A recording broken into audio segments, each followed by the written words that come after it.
Okay, so just because this is how I am as a person, I'm going to go through this for you. I'm really doing this again just to be helpful. But I'm going to tell you right now, the question itself is actually flawed, okay? And I'll tell you why. As you can see here, wait, hold on a second. Let me deal with that.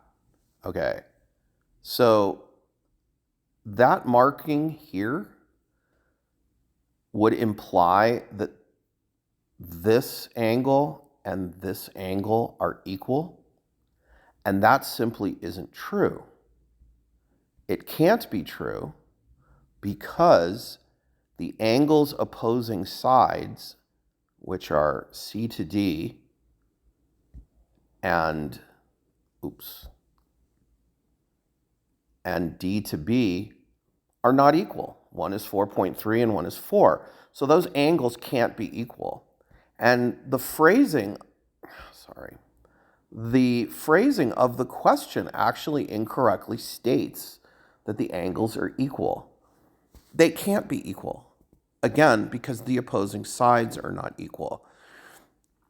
However, it doesn't matter what the angle of, what do they call it, DAC and BAD. It doesn't matter what those angles are. What does matter is that this and this, these are 90-degree angles. Those angles are equal. Okay, so those are 90-degree angles. So the angles that are equal are, I guess, CDA and BDA. Because the angle is the, if I remember this right, the angle is the center letter in the expression.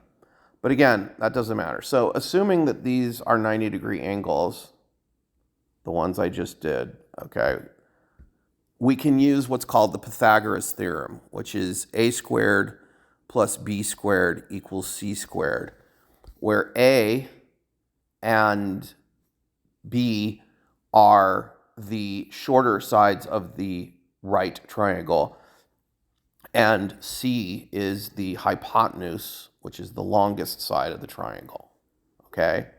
So what you do is you square that number, okay, and you square that number, and you subtract that, the larger, because this is, again, the hypotenuse here, you subtract that square result from this square result. And that would give you this number squared, this line. So if your professor's telling you can go ahead and ignore that line, as I said on the phone, that's not correct. You do need to solve for the length of that line in order to solve for the length of that line. Okay, and the way it's done is you square it like my formula goes. So let me take those out. So I don't want to take away from my video here, but so you take the square of 5.6 and you subtract the square of 4.3, and then which will give you the square of the length of that line. In fact, you don't even need to find the length of that line by calculating the square root of that result. You just need that result. And then you take that result and the square of 4, which is 16, and you add them together, okay? And then you take the square root of that to get this length, which is the hypotenuse of the smaller triangle. And that is how you solve. I hope that helps.